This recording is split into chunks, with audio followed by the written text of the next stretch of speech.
구독, 좋아요, 알림 설정, 댓글까지 부탁드리겠습니다.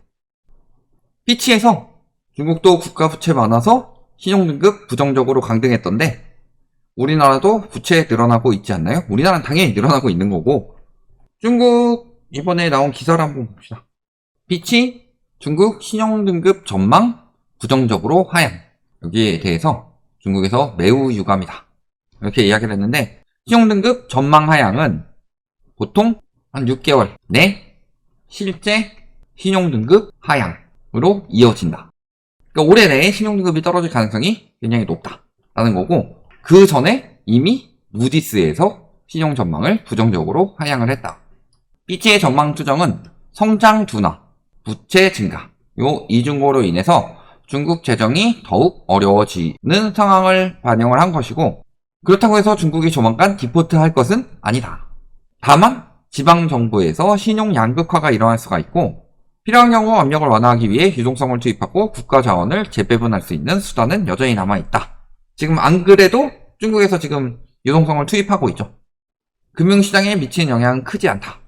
이런 이야기를 했고 무디스와 비슷한 조치에 이은 것이고 지금 중국의 현재 경기 순환적 상황을 반영한 것이다.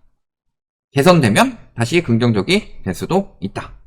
그래서 후행지표를 선호하면서 요약한 것이고 지금 중앙정부 부채에 대한 피치의 우려는 불필요하다.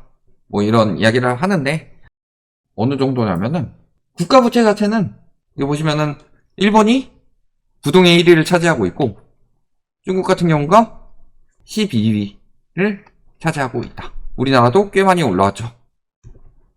문제는 요 위에 나라들을 보세요. 싱가포르 같은 나라야 이제 도시국가니까 조금 예외로 두고 일본, 그 다음에 뭐 이탈리아, 프랑스, 스페인 이런 것들 묶어가지고 EU죠. 그 다음에 거기서 EU에서 빠져나간 연합왕국은 영국입니다. 그러니까 지금 유럽 국가부채가 높다. 이런 것들은 대부분 기축통화고 아닌 나라 중에서 인도, 아르헨티나, 브라질, 남아프리카 공화국, 우리나라 보다 위에 있는 나라들이 이 정도인데 기축통화 아닌 곳들 중에서 저기들 지금 경제 어때요? 우리나라가 지금 안심할 때가 아니다.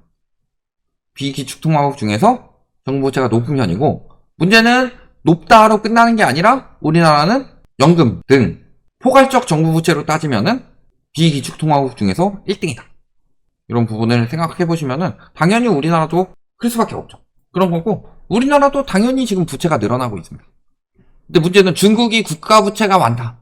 총 부채가 많은데 중국이 지금 부채가 세 가지가 있죠. 정부부채랑 기업부채랑 가계부채. 중국은 이 부채 3개 중에서 뭐가 제일 위험하다고 그랬죠? 중국은 기업부채가 제일 위험한 나라입니다. 그래서 여기 보시면은 정부부채는 77.1%, 기축통화국 치고는 그렇게까지 높다고 볼 수는 없죠. 그 다음에 가계부채도 높긴 높아요. 높긴 높은데 우리나라랑 비교하면 잽도 안 된다. 그래서 34개국 봤을 때 한국을 웃도는 나라는 홍콩하고 중국뿐이다. 지금 중국 따라잡고 있어요. 그때 저희가 말씀드렸던 게 일본은 정부부채, 그 다음에 중국은 기업부채, 한국은 가계부채가 위험하다. 이런 이야기를 했었는데 그 중에서 제일 문제가 되는 거는 단기적으로 봤을 때는 기업부채가 될 수 있겠지만 장기적으로 봤을 때는 가계부채가 굉장히 위험하다고 그랬죠. 소비를 좀 먹으니까. 그러니까 가계부채가 쌓이면서 해소가 안 되니까 소비가 안 되고 소비가 안 되니까 기업들이 수출하는 기업들은 모르겠지만 내수 기업들이 무너지는 거고 내수 기업들이 무너지니까 빌려서 버티죠. 빌려서 버티니까 기업 부채가 어마어마하게 늘어난 거죠. 그래서 지금 우리나라 기업 부채는 IMF 때를 넘어섰다고 그랬습니다. 속도도 굉장히 빠르고 거기에다가 요즘에 요 얘기 많이 나오죠. 작업대출이 뭐예요? 주택담보사업자 대출 10건 중 7건 이상이 작업대출 유사 사례로 의심된다. 새마을금고에서 11억 원 규모의 사업자 대출을 받았는데 이걸 가지고 주담대를 상환하는 데 사용했다. 즉 주담대용으로 받은 거죠. 사업자 대출을. 그러니까 저런 대출들도 다 포함이 되는 거예요. 그래서 우리나라 기업부채 비율이 높은 이유 중에 하나는 가계부채인데 기업부채처럼 이용하는 것들이 많다. 그래서 우리나라 가계부채 비율이 압도적이라고 이야기를 할 수 있는 게 자 일단 기본적으로 가계 신용이 있죠. 요거보다 더 큰 게 전세보증금이죠. 전세보증금은 사적 대출이죠. 가계죠 이거. 그 다음에 저런 식으로 작업대출, 사업자 대출을 해서 주담대로 이용한 경우 등등 이런 것들 다 더하면은 과거에 2, 3년 전에 조사해본 결과 4,000조가 넘는다고 그랬어요. 당시에 이제 1,800조 정도 할 때 가계신용이. 그러면요, GDP 대비 가계부채. 지금 요게 잡혀있다고 자화자찬할 때가 아니라 요게 100%예요. 그러면은 실제적으로 따졌을 때는 우리나라는 GDP 대비 가계부채, 저런 편법대출, 그 다음에 전세보증금 같은 사적대출 다 합치면은 200%가 넘어설 것이다. 거의 일본의 국가부채 수준이 되지 않을까. 이런 생각이 되는 거고요. 일단은 가장 큰 문제는 지금 중국에서 신용등급 강등이 된다는 소리예요. 신용등급 강등이 되면 어떻게 돼요? 당연히 조달 비용이 상승하죠. 금융권도 마찬가지고 국가도 마찬가지예요. 뭔가를 할 때 조달 비용이 상승할 수밖에 없다. 조달 비용이 상승하게 되면은 당연히 부담이 커지죠. 근데 중국이 신용등급 왜 강등됐어요? 말이 좋아 부채 이야기를 하지만 실질적으로 부채보다 더 문제가 되는 건 경기 침체가 심하기 때문이죠. 경기 침체가 심해지는 이유는 부동산 붕괴에서 시작했죠. 그럼 부동산 붕괴 때문에 경기 침체가 돼서 부채 문제도 터지고 있는 가운데 조달 비용 상승하면서 부담이 커지게 되면은 아무리 지금 기준금리 낮추고 하더라도 이게 이어질 수밖에 없지 않냐. 근데 우리나라는 근처에 커다란 나라들의 영향을 많이 받죠. 예를 들어서 일본 터졌을 때 우리나라 91년 집값 어떻게 되는지 기억나시죠? 자산시장 붕괴됐죠. 그 다음에 97년도 IMF 터졌을 때는 중국이나 일본까지는 안 갔지만 근처에 뭐 큰 나라들이 많이 터졌었죠. 멀리서는 멕시코나 아르헨티나, 근처에서 뭐 태국이나 뭐 대만 이런 나라들. 결국에 이 시기에는 우리나라까지 영향을 미쳐서 이거는 우리나라 자체적으로 크게 터졌죠. 그 다음에 2000년도에 이때쯤에 미국에서 뭐 터졌어요? 닷컴버블 터졌죠. 그러니까 한국에서 이때 주식 붕괴 나왔죠. 2008년도에 미국에서 글로벌 금융위기 터졌죠. 요거 우리나라 주동산 붕괴 나왔죠. 실질적으로 2008년도에 우리나라 거품 많이 꼈다고 하더라도요, 미국에 비하면 3발의 피었다.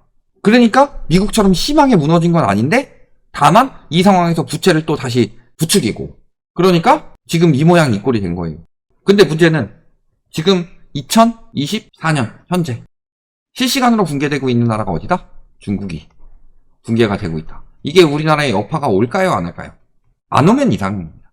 안 오면은 억지로 붙들어 놓은 거라서 경제가 굉장히 위험할 수밖에 없어요. 지금 그래서 우리나라 경제 어때요?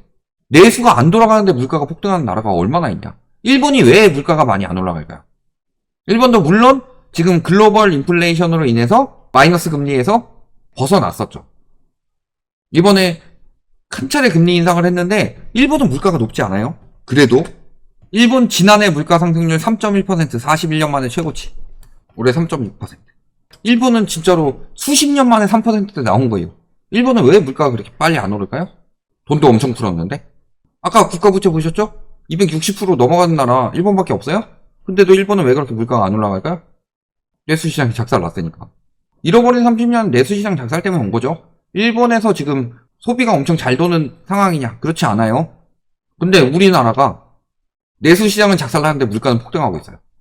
수입 물품은 줄어들고 있고 수입도 안 하고 있는데, 그 물가가 폭등하고 있는데도 수입 물가는 더 많이 올라가고 있죠. 수입 물가가 올라가고 있는데도 수입이 줄고 있다. 굉장히 심각한 내수 침체를 맞이하고 있습니다. 굉장히 내수 침체가 심각함에도 불구하고 물가가 폭등하는 지금 우리나라 스태그플레이션인 상황인 거죠. 이게 지금 엄청난 문제인데 이미 터진 거죠. 지금 언론에서 숨기고 국가에서 누르고 있어서 그런데 이미 저축은행이나 새마을금고 합병 많이 들어갔고요. 그것들을 과거 저축은행 사태처럼 보도를 안 해주고 있기 때문에 그런 거예요. 이미 터졌지. 언제 터지겠냐. 이미 터졌고, 근데 이제 완전히 끝난 건 아니고 격투기 선수로 따지면은 KO는 아직 안 당했는데 완전히 그로기 상태에 지금 빠진 상황인데 KO 안 당했으니까 안 졌다. 언제 져요? 이런 이야기 하는 거랑 똑같다. 물가도 폭등하고 내수는 침체되고 지금 금리 부담은 늘어나고, 그러니까 지금 굉장히 위기라는 거예요. 나가봤을 때 위기라는 거 안 느껴져요? 돈 벌기는 힘들어 죽겠는데 나가서 사 먹는 건 가격은 2배가 돼요. 불과 몇 년 전에 우리나라에서 유행하던 말이 뭐였냐? 국밥충이었죠. 야, 편의점 도시락 왜 사 먹냐? 그 돈이면은 뜨끈하고 든든한 국밥이나 하나 사 먹지. 뭐 김치도 나오고 뭐 엄청 막 이야기했는데 요즘에 편의점 도시락 2개 사 먹을 돈으로 국밥 사 먹어야 되죠. 편의점 도시락이 그나마 안 오르고 있는 거고.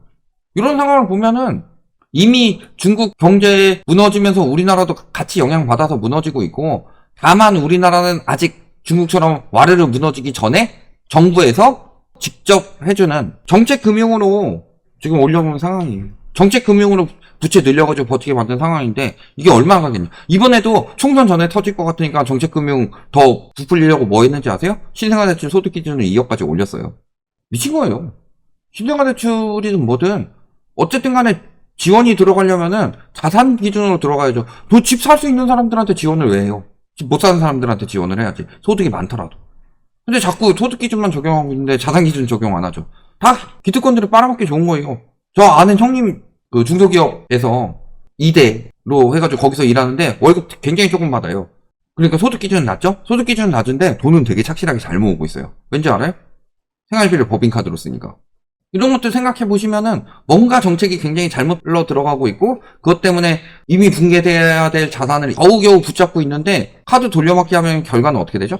그 결과는 누구나 다 알고 있는 결과가 나온다. 그러니까 당연히 지금 중국의 붕괴가 첫 번째로는 우리나라한테 지대한 영향을 미칠 수밖에 없다는 점. 우리나라는 바로 옆에 있는 굉장히 밀접한 관계에 있는 국가이기 때문에. 그 다음에 두 번째는 뭐예요? 우리나라가 중국에서 하고 있던 그대로 따라가는데 중국보다 더 버티려고 용을 쓰다가 문제가 커지고 있다. 이렇게 보시면 앞으로 우리나라의 미래에 대한 답이 보일 것이다. 이렇게 보시면 되겠습니다.